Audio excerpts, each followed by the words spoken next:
So, good evening, everybody. Thank you, Business World, for having me here. Thank you for all of you for staying till the last session.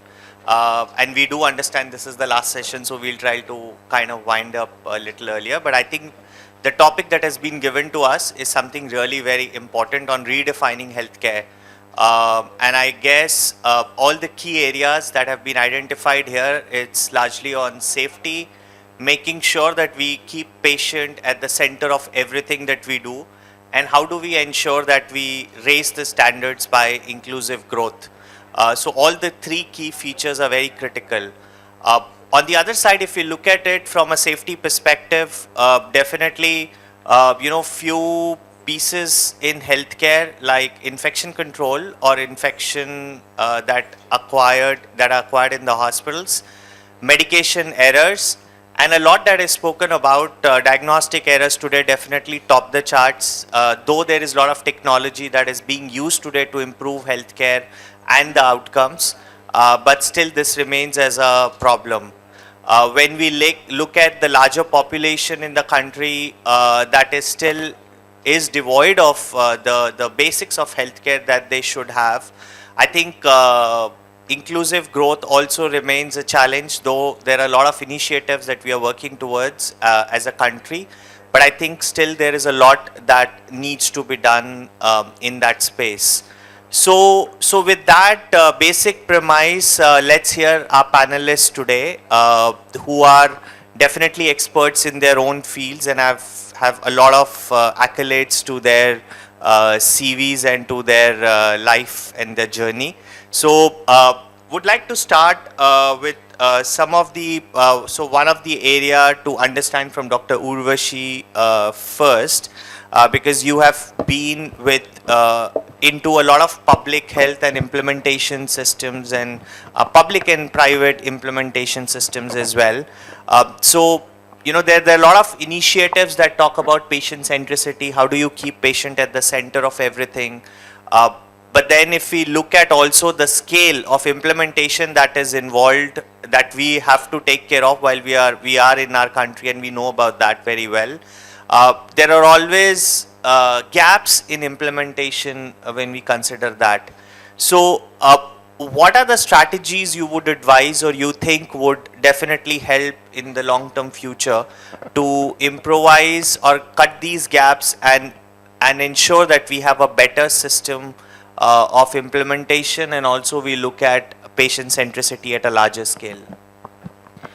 Thank you for the question. And like you said, it's the last session, but I think the topic of patient centricity that you posed to me is so very critical, because that's why we're all gathered here. So I think there's 3 points to this that I'd quickly like to make. I think one is, when we talk of public sector or private sector, it is not a homogeneous definition in India's context. There's tremendous heterogeneity. And that itself, I think, leads to the challenges, because a lot of the private sector also is not necessarily the formal big establishments. But there's also a lot of smaller establishments, smaller nursing homes, care homes. So there's huge, heterogeneity. And similarly, in the public sector, you have different types of healthcare institutions. So I think one thing that obviously we need to strive towards is very difficult in a country like ours, obviously given the scale, the diversity, the federal structure, the center-state dynamics, but some amount of greater homogeneity in at least certain basic practices, that we say that okay, any and every healthcare institution has to adhere at least to this much. So I think that's the first thing, because a lot of it is just even doing the basics right for us still in many parts of the country. The second part is obviously the quality of the health workforce. And there's no doubt that we need more numbers. We've seen this recent budget announcement of massive expansion again of the medical seats. But I think that cannot be at the cost of quality. Because just having more and more and more doctors who don't, either have that level of clinical training, experience, and or what we say, the bedside manners. Empathy has been talked about a lot. And just a lot of doctors talk about this, just the manners in which you deal with somebody, just the kind of compassion you have.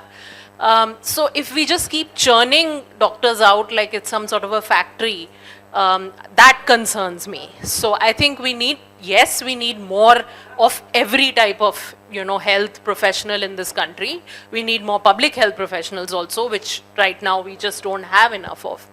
But not at the cost of quality. So I think that is the second part. And the third part is the patient, him or herself, to understand that, what should I be expecting from the health system? What should I rightfully be getting?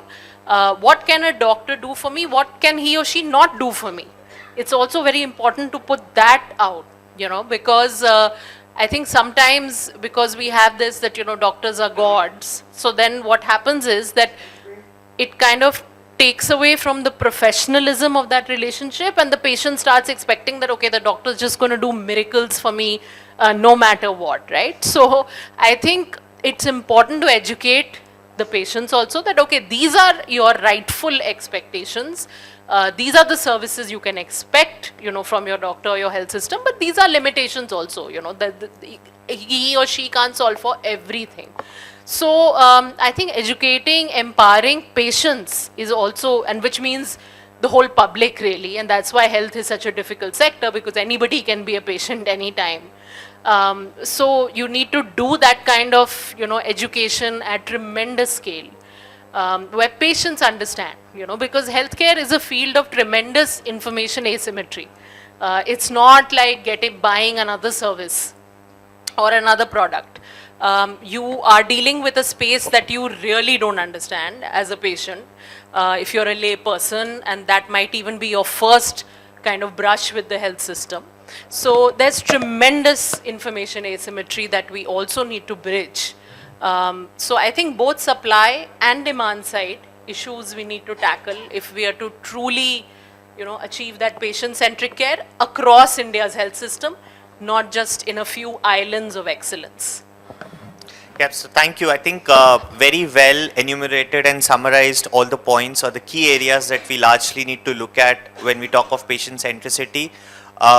And I also feel, just to add on to your point, there is a lot that patients' expectations are changing, and their expectations change from the type of institution they are walking in, which is again very basic of human nature, how we behave and how we react. So it's very critical for the institutions and healthcare as an industry to also understand somewhere or the other what the expectations are, and then how do we fulfill those expectations. So thank you so much for that. With that, I would move to Anand. So Anand, you have been in diagnostics, and if we look at largely, kind of one of the major things in diagnostics is about test results, because ultimately that's the service or the product that I as a customer would look at it from an institution where I'm giving my blood samples or any of the other samples that I'm looking at.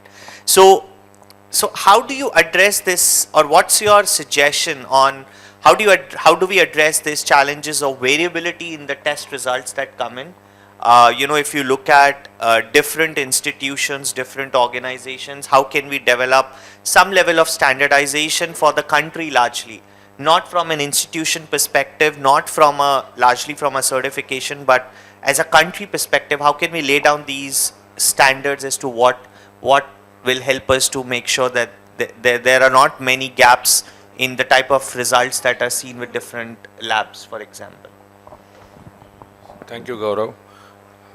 As you rightly said, yes, laboratory is a very important part of the clinical decision making, and we all are aware that 70% of clinical decisions are based on laboratory reports, and hence for the patient safety, it's a very critical component.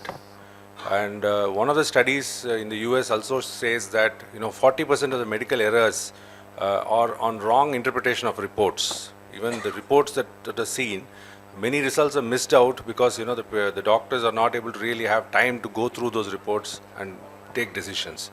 So 40% is a very big number in terms of when you talk about maldiagnosis of or misdiagnosis happening. So we also see that, as you pointed out, there's a variability of reports coming across different institutions. And I think when you talk about patient safety, we have the pre-analytical, analytical and post-analytical phases where we need to intervene in terms of how we can give the right report. But when you standardize, when we talk about standardization, we also see that we're talking about how we can have an accreditation norms which are there across the country, and how do we actually look out for a right lab. So that's what the patients and the hospitals and the doctors have to look out for when they send out the samples, when they send their patients to the labs for testing. So are they going to look out for the right kind of labs which are ISO 15189 standards. So they have those NABL accreditation, they have the College of American Pathologists accreditation. That is one way to look at it. So another way to look at it from the industry point of view is how do we actually standardize reports. So from our side, from the industry side, we are also looking at how we move into lawing codes, getting some standardized codes for the test, CPT codes, lawing codes and all that. So by which the reports look very similar, and what the parameters that come in the report also very similar. So the doctor is able to go through multiple reports, they are able to see a very similar pattern. And also we're looking at how we can do synoptic reporting, where you're able to provide a report summary to the patient, where not only to the patient but also to the doctor, because he can't go through some multiple pages of reports and try to put things together. So if there is a pathologist and also an AI driven solution which can actually bring out a report summary, a kind of a synopsis of the report, that will also help. I think these are the aspects which will help in patient safety from the laboratory side. Thank you. Thank you so much. I'll quickly move to Dr. Aashish. Dr. Aashish, you are a clinician, you are an administrator. So I would rather ask you a question that touches both the aspects of this. So if you look at high quality care centers, largely they are concentrated in the metros. And patients do have to travel from tier 2, tier 3 cities to the metros for high quality care, though there's a lot of development that has happened in the last 10 years. But what would be the strategies you think should be adopted to make sure that critical services are provided to these cities and these centers as well, while parallelly also ensuring the kind of technology and the kind of clinical outcomes that we have are of the same level that you would have in the high-end centers? So thank you so much for asking such a question which connects both the metro with the tier 2 and 3 cities. Well, you can afford to have the best of the clinicians and technology in metro cities. The justification or the economic outcomes of the returns can happen in that proportions. But when it comes to tier 2 and 3, one has to go a frugal way. Of course, there has to be a balance which has to be maintained in terms of clinical quality outcomes, and depending on the human resource what is available, one has to really chart out the list of services which can be delivered 24/7, 365 days in a consistent manner. You have a Da Vinci robot in a tier 2 city or 3 city, but you don't have an operating hand. I mean, it's of no use, and somebody traveling from metro city once in a week or twice in a month, that's not going to give adequate utilization. That means for almost 25 days the machine is out of order or resting. So one has to really see when to refer, whether there is a hub and spoke model which can be created, what are the list of services which can be managed there in a consistent manner, and then one has to plan a checklist or a referral manner where the high ticket procedures, till the time we develop the same talent there, can be referred to another state. So you consider Haryana, there are states, places in Haryana where they have developed a kidney transplant program, they have developed a Da Vinci program, they have developed an oncology program, but 100 kilometers within the same state, they don't have even the secondary level of care. So one has to really see which market you are looking at, whether we get the adequate human resource. So the SWOT analysis of that area is very important before you actually plan the facility, whether 100 bed is good enough, or you need if there is a place which is endemic for oncology, one has to develop that particular specialty. If somebody is, a place where there's a lot of sports personnel or, competing for national and international sports, one might consider a sports injury center. So likewise, you have to really customize a plan for a tier 2 and 3 city. It won't be a place where you'll get all the specialties or endocrinologists or rheumatologists available round the clock. So in fact, if you go to those places, even a pediatrician would be doing an ultrasound, would be reporting a 2D echo report. Of course, they may be walking on a thin line where it may be legally acceptable or not, but there is no other option, there is no alternate. So we really have to go a frugal way. One has to plan the set of services, customize it to that area, and then connect to the hub center, maybe 100 kilometers away, and you should know when to refer, what is the earliest time where, so that patient care is maintained and should not lose life on the way. I think, yeah, very interestingly put up. Definitely, there's a lot more that needs to be done. It's still a long journey. There is a lot of ground that we still need to cover. But then, yes, it's critical, and I think it needs to be looked at on a priority. I would like to move to Dr. Umang. So, I think charitable hospitals is always a very interesting model to look at and understand as to how are these largely operated from larger operations perspective. How do you manage funds? How do you manage many other things? So definitely it's a great learning. At least for me, I think it's a great learning to look at it. But as a leader of a charitable hospital, how do you ensure that you are providing high quality care while also making sure that you're doing the service or as per the mission or the goal of your respective organization? And what are the things that you could kind of teach other hospitals or other healthcare institutions that they can learn from you, while they also help in inclusivity or the growth? Thank you. I don't know about teaching, but if you look at the eye care space in India, 70% of the surgeries, and India has done actually very well in eye care, 70% of the surgeries are done in the not-for-profit space. And charity doesn't mean second rate.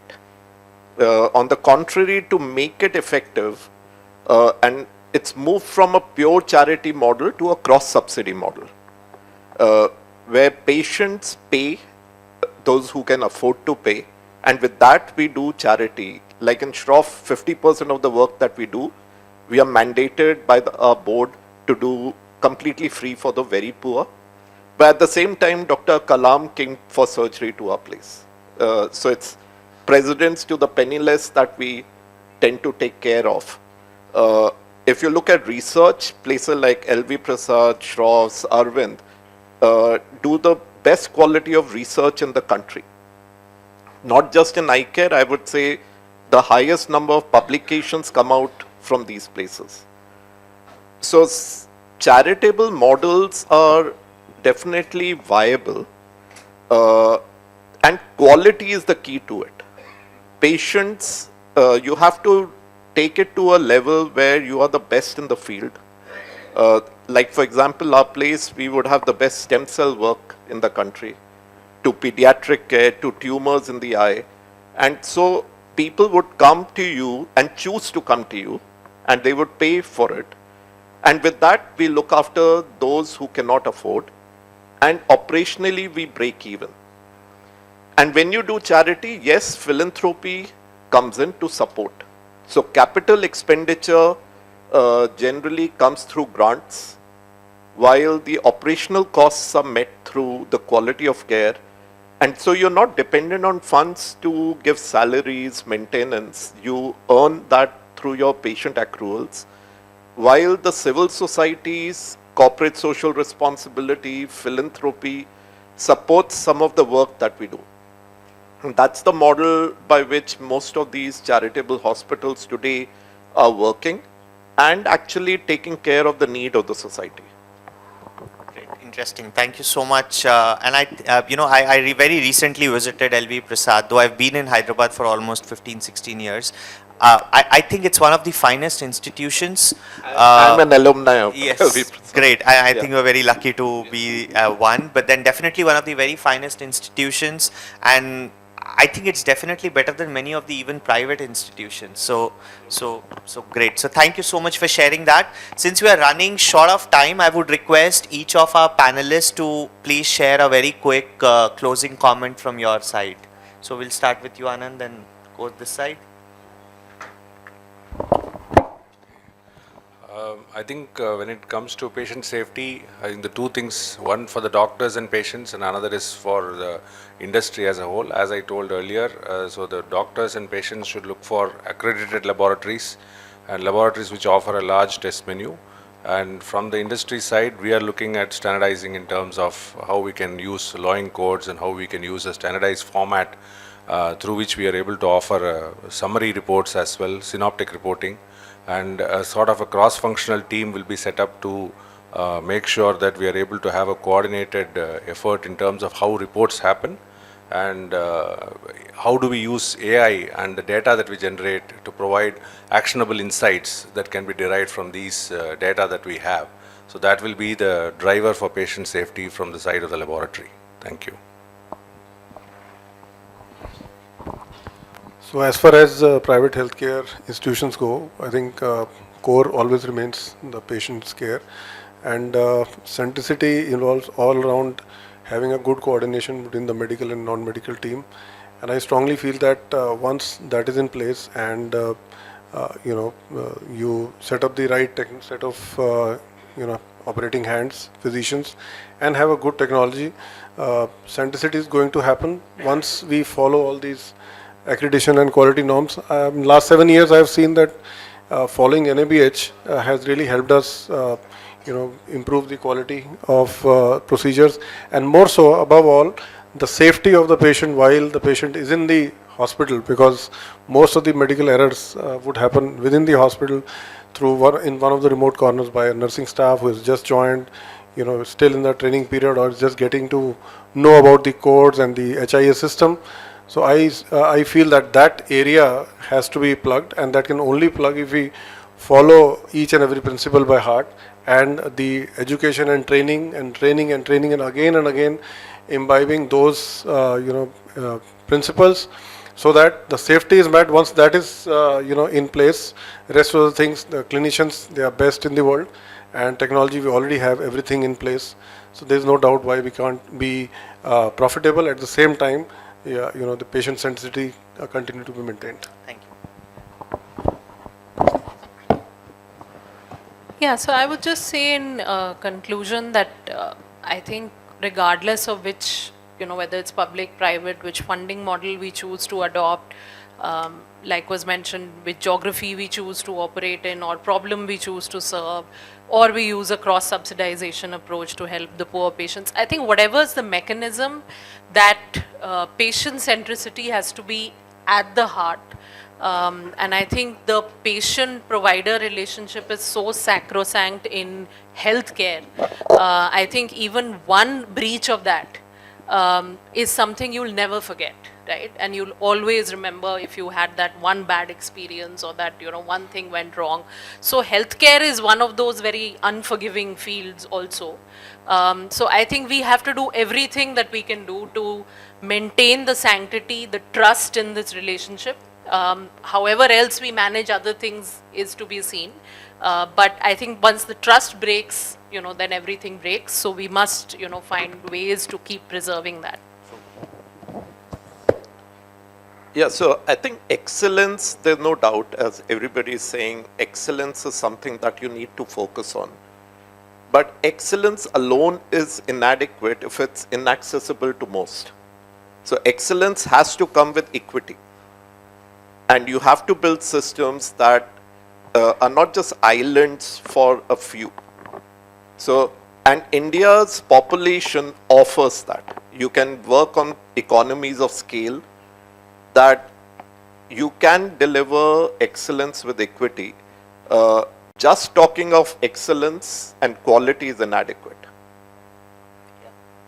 Great. So thank you so much, all of you. I think to conclude, Indian healthcare is definitely going through a lot of changes and moving towards a lot of development that we are looking at all around, whether it is in public or private sector. I think if the market projections that are looked at as about $648 billion by next year of Indian healthcare, that can only be done if it's about workforce development, it's about infrastructure improvement, it's about focusing on patient centricity, or about collaborative leadership. So I think with all these things, definitely we will improve, we will move towards definitely being one of the finest healthcare systems, though we are also aiming to be the global destination for healthcare for for the world. So thank you so much, all of you, for listening to us, for being patient. Thank you to my esteemed panel for your key insights from different perspectives that we looked at. So thank you so much once again.